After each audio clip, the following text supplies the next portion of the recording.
মাঘের দ্বিতীয় সপ্তাহে উত্তরাঞ্চলের গাইবান্ধা জেলায় শৈত্যপ্রবাহের প্রকোপ বাড়ছে। শনিবার ২৫ জানুয়ারি সকাল থেকে সূর্যের দেখা মেলেনি।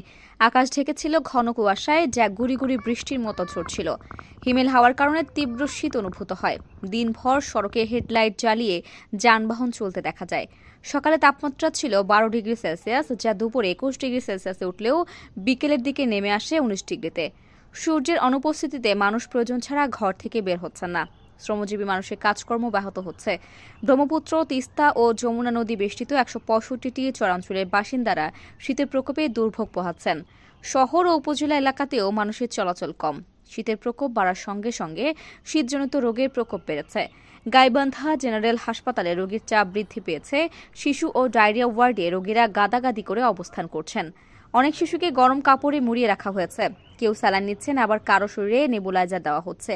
হাসপাতালে জায়গার সংকটে বারান্দায় শয্যা বিছিয়ে রোগীদের রাখা হয়েছে। গ্রামের চিত্র একই। শীত নিবারণের জন্য অনেকেই বাড়ির উঠোনে আগুন জ্বালিয়ে বসে থাকছেন।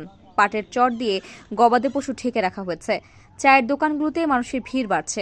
সদর উপজেলার দক্ষিণ গিদারি গ্রামের সুমন মিয়া বলেন, শীতের কষ্টে রাতে ঘুম আসে না, কোনোভাবে রাত কাটাই। সকালে ঠান্ডা বেশি থাকে, আগুন জ্বালিয়ে সময় কাটাতে হয়।